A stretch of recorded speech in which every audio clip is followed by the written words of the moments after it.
अंधेरी रात के सन्नाटे में धसान नदी चट्टानों से टकराती हुई ऐसी महसूस होती थी जैसे घुमुर घुमुर कोई चक्की। नदी के दाहिने तट पर एक विशाल टीला है। उस पर एक पुराना दुर्ग बना हुआ है जिसको जंगली वृक्षों ने घेर रखा है। टीले की पूर्व की ओर छोटा सा गांव है। यह गढ़ी और गांव दोनों बुंदेलखंड सरदार की कीर्ति चिन्ह है।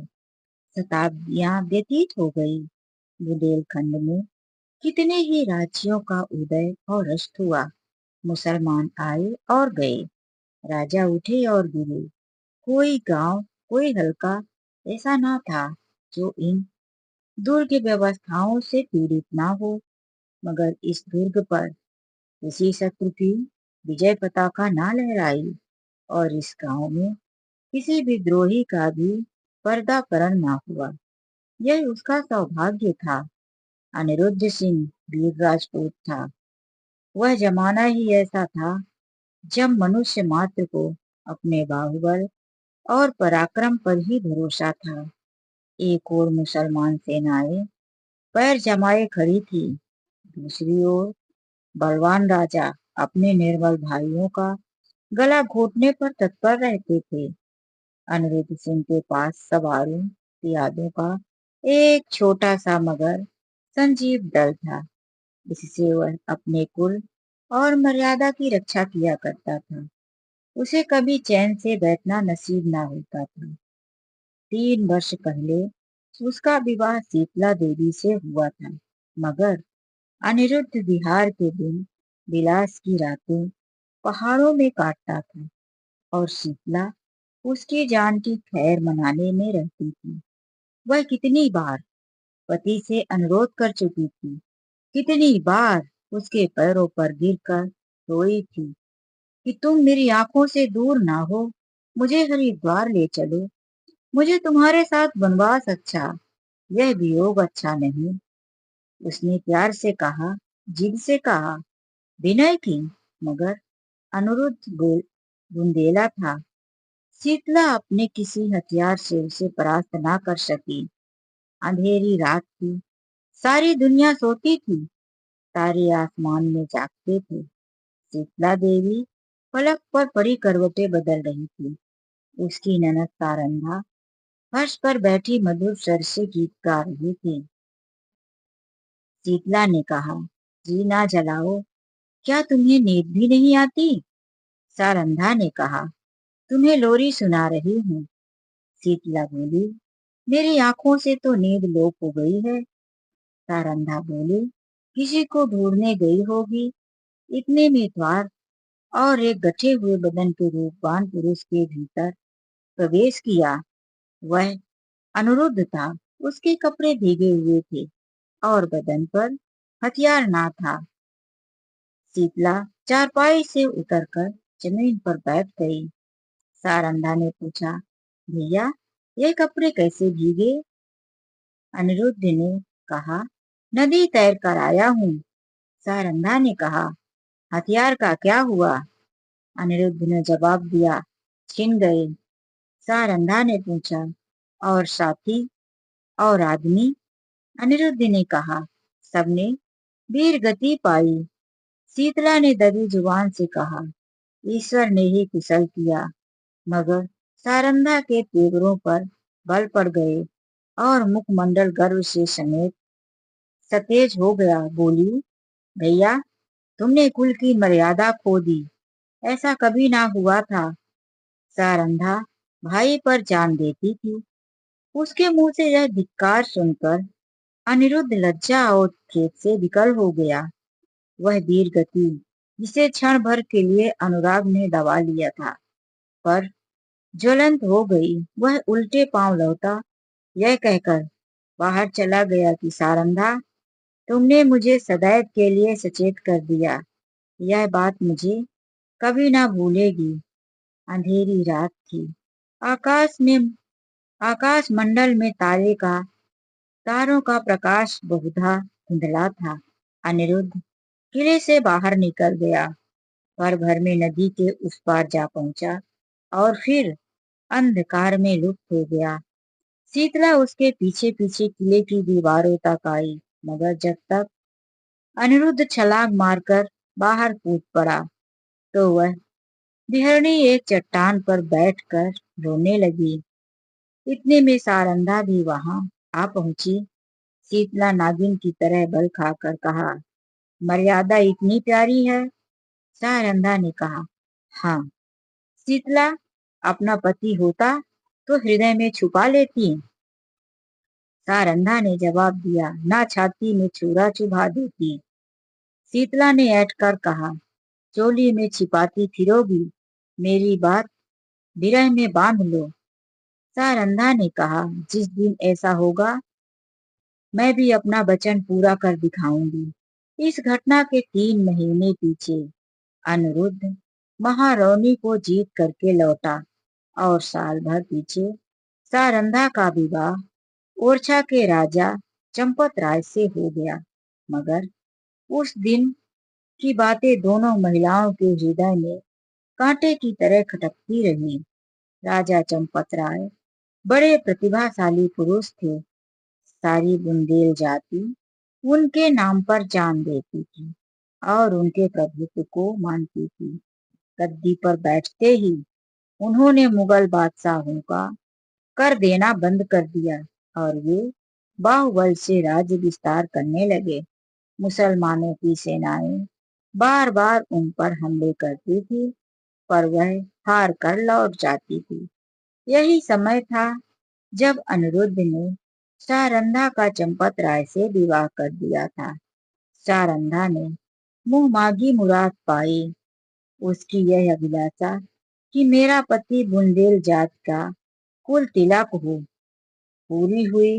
यद्यपि राजा के निवास में 5 रानियां थी, मगर उन्हें शीघ्र ही मालूम हो गया कि वह देवी जो हृदय से मेरी पूजा करती है सारंधा है। परंतु कुछ ऐसी घटनाएं हुई कि चंपत राय को मुगल बादशाह का आश्रित होना पड़ा। वे अपना राज अपने भाई पहाड़ सिंह को सौंपकर दिल्ली चले गए। यह शाहजहां के शासनकाल का अंतिम भाग था। शाह शाहजादा दारा सिंह को राजकीय कार्यों को संभालने थे। युवराज की आंखों में शील था और चित्त में उदारता। उन्होंने चंपत राय की वीरता की कथाएं सुनी थी, इसीलिए उनका बहुत आदर सम्मान और कालपी की बहुमूल्य जागीर भेंट की, जिसकी आमदनी 9 लाख थी। यह पहला अवसर था। चंपत राय को आए दिन लड़ाई झगड़े से निवृत्ति मिली। उसके साथ ही भोग विलास का प्रबल हुआ। रात दिन आमोद प्रमोद की चर्चा रहने लगी। राजा विलास में डूबे, रानियां जराऊ बहने पर रिझी, मगर सारंधा इन दिनों बहुत उदास और संकुचित रहती। वह इन रहस्यों से दूर रहना चाहती थी। नृत्य और गान की सभाएं उसे सोनी प्रतीत होती। एक दिन चंपत राय ने सारंधा से कहा, सारंग, तुम उदास क्यों रहती हो? मैं तुम्हें कभी हंसते नहीं देखता। क्या मुझसे नाराज हो? सारंधा की आंखों में जल भर आया। बोली, स्वामी जी, आप क्यों ऐसा विचार करते हैं? जहां आप प्रसन्न हैं, मैं भी खुश हूँ। चंपत राय ने कहा, मैं जब से यहाँ आया हूँ, मुझे तुम्हारे मुख कमल पर कभी मनोहरणी मुस्कान नहीं दिखी।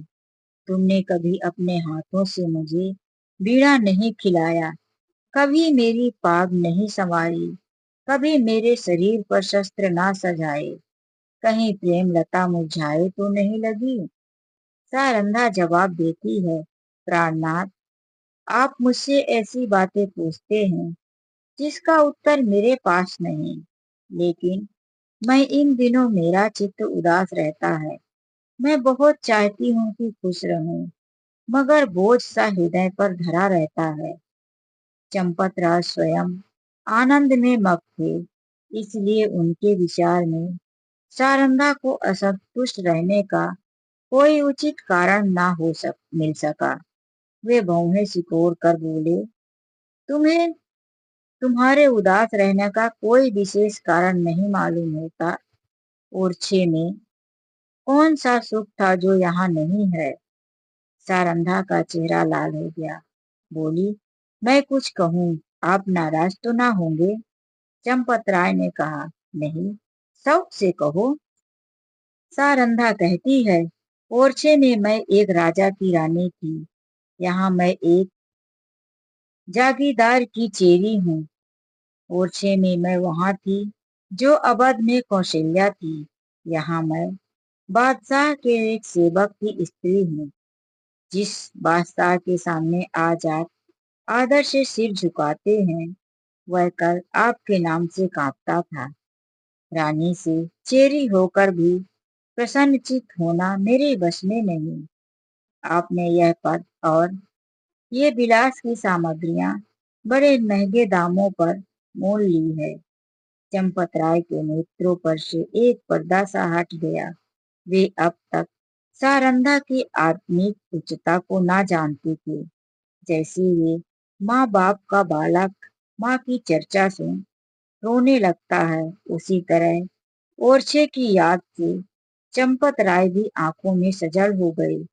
उन्होंने आदर युक्त अनुराग के साथ सारंधा को हृदय से लगा लिया। आज से उन्हें फिर किसी उजड़ी बस्ती का फिक्र हुई, जहां से धन और कीर्ति की अभिलाषाएं खींच लाई। माँ अपने खोए हुए बालक को पाकर निहाल हो जाती है।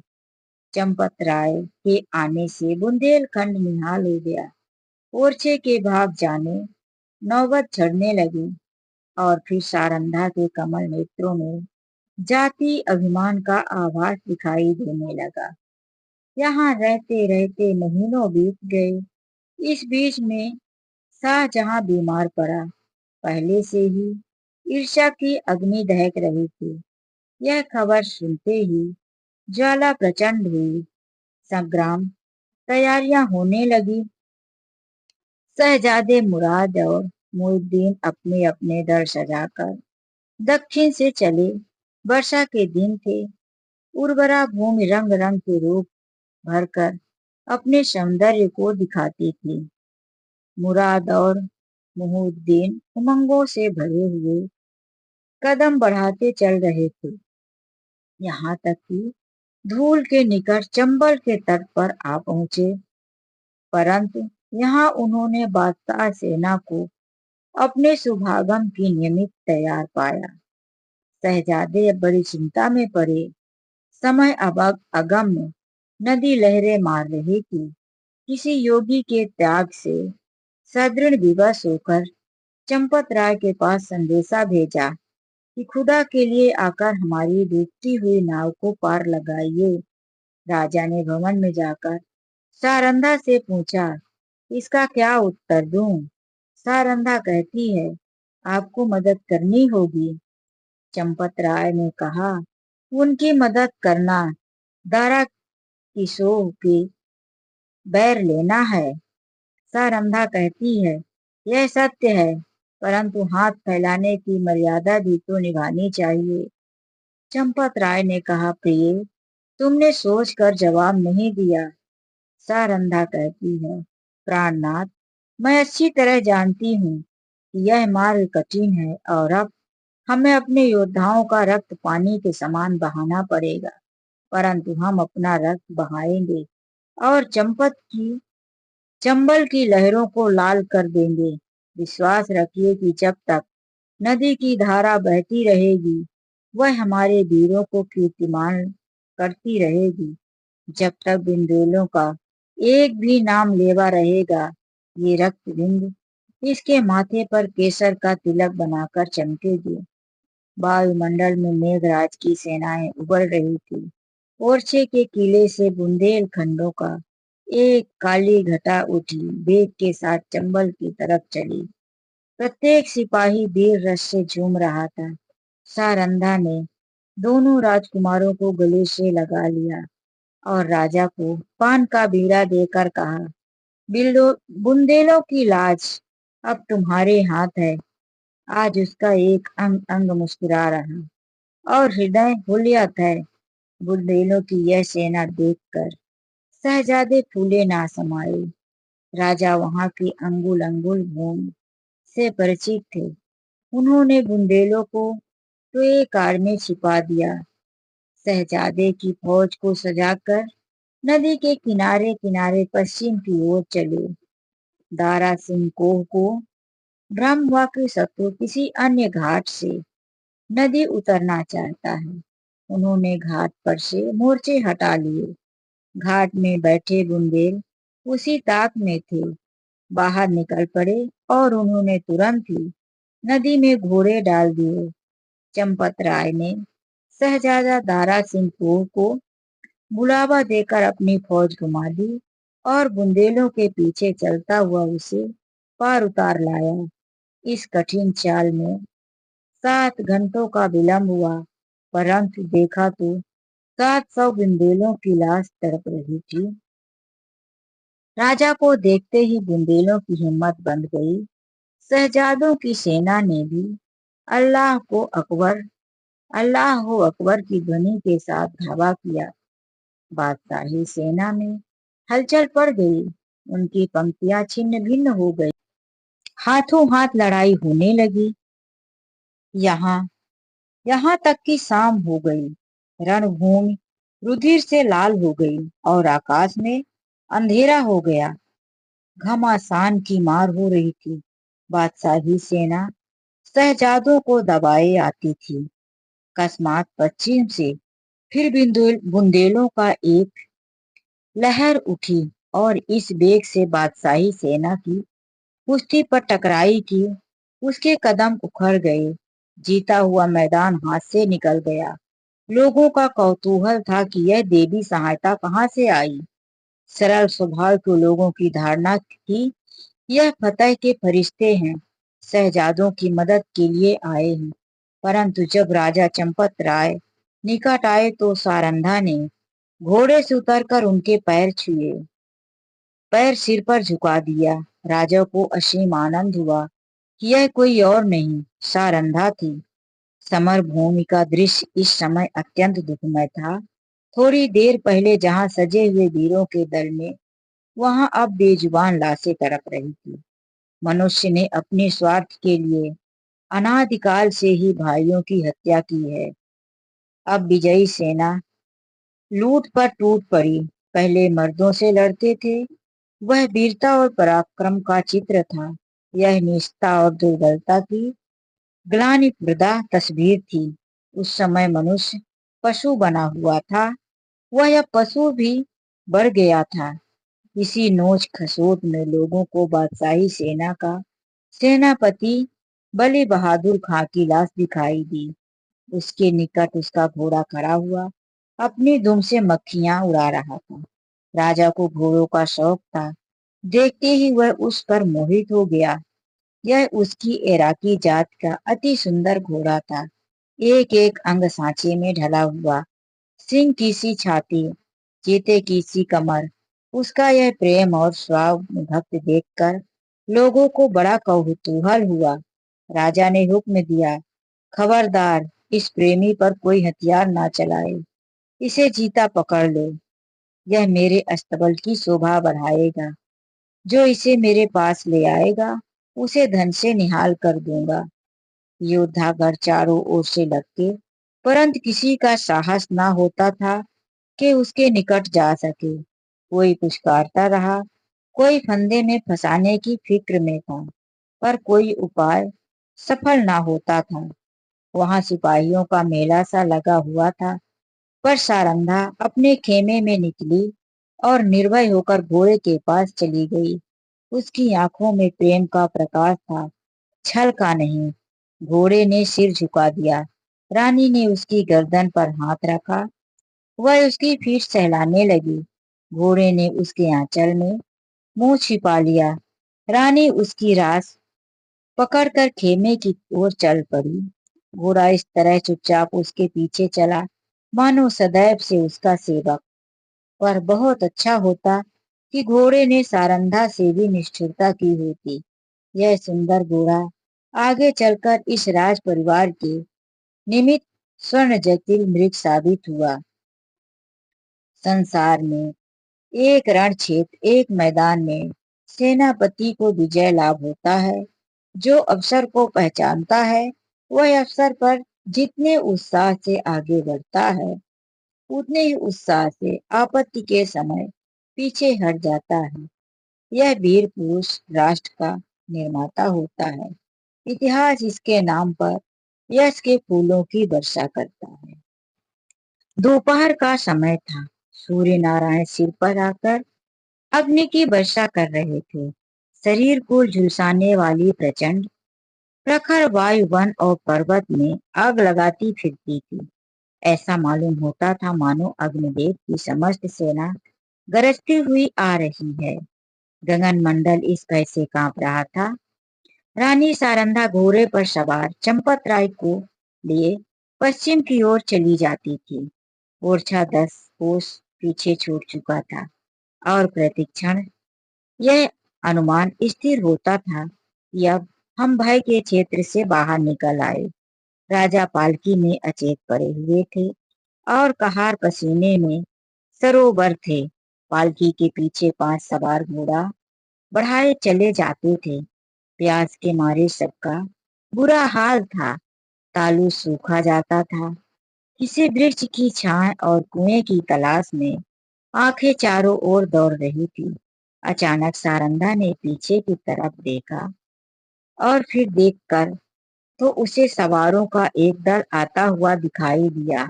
उसका माथा ठनका कि अब यह वहां कुशल नहीं है। यह लोग अवश्य हमारे शत्रु हैं।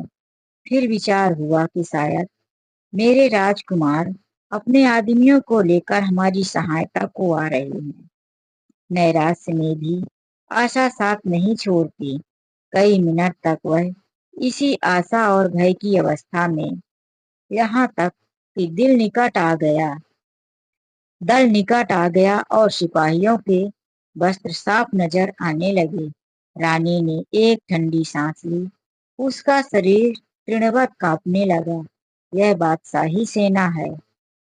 सारंधा ने कहारों से कहा, डोली रोक लो। बुंदेला सिपाहियों ने भी तलवारें खींच ली।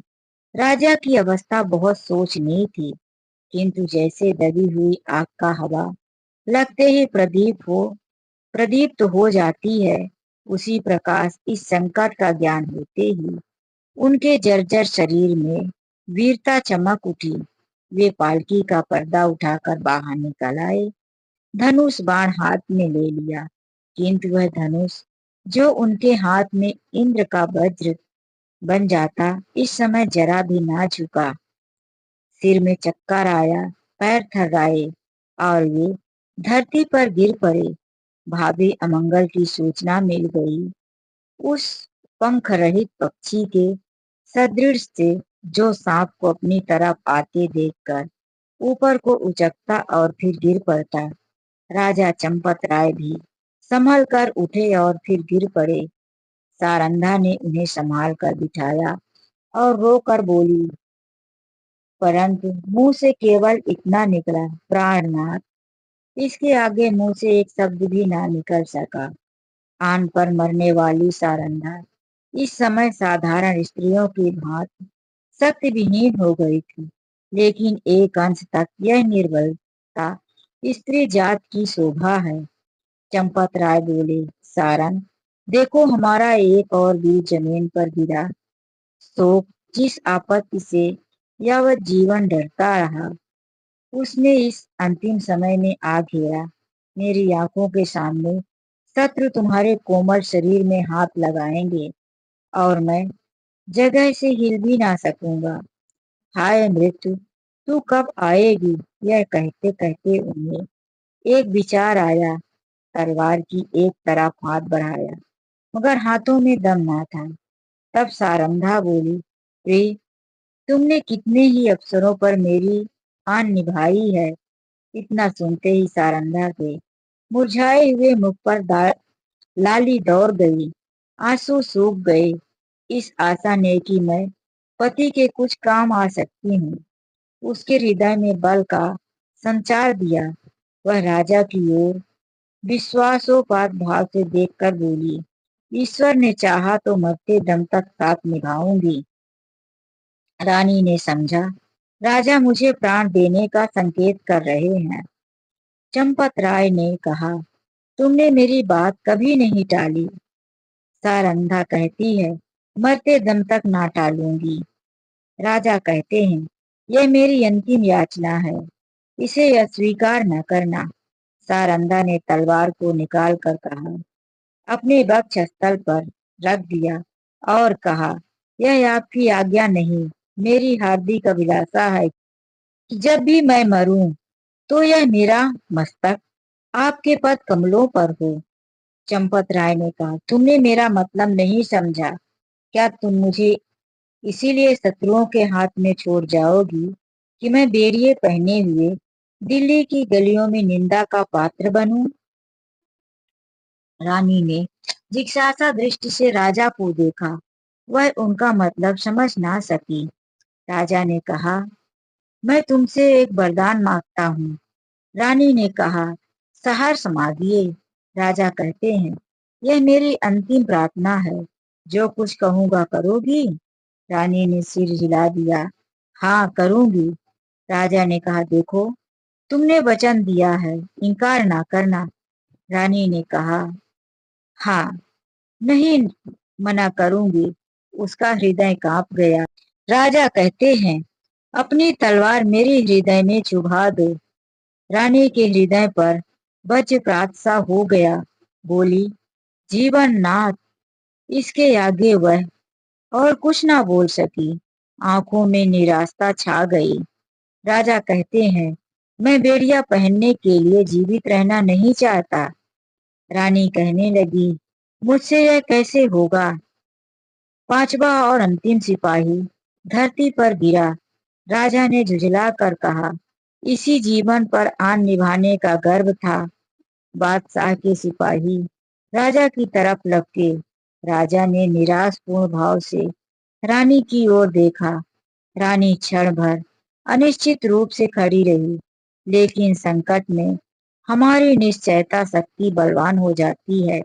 निकट था कि सिपाही लोग राजा को पकड़ ले कि सारंधा ने दामिनी की भांत लपक कर तलवार राजा के हृदय में चुभा दी।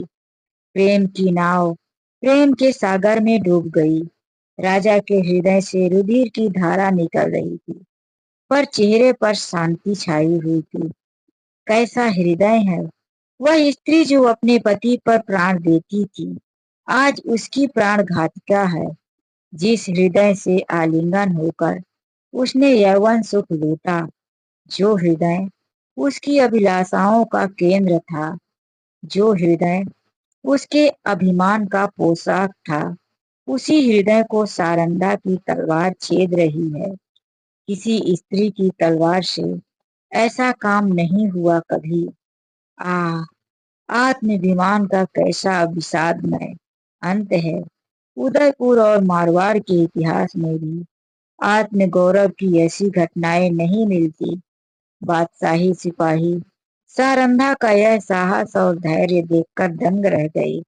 सरदार ने आगे बढ़कर, रानी साहिबा, खुदा गवाह है, हम सब आपके गुलाम हैं। आपका जो हुक्म हो उसे बासरो चश्म बजा लाएंगे। सारंधा ने कहा, अगर हमारे पुत्रों में से कोई जीवित हो तो दोनों लाशें उसे सौंप देना। यह कहकर उसने वही तलवार अपने हृदय में चुभा ली। अब वह अचेत होकर धरती पर गिरी तो उसका सिर राजा चंपत राय की छाती पर था। दोस्तों, यह कहानी यहीं से खत्म होती है। मिलते एक नई कहानी के साथ। आज के लिए बस इतना ही। राधे राधे। यह कहानी मुंशी प्रेमचंद्र जी की कहानियों में से सर्वश्रेष्ठ एक है। राधे राधे।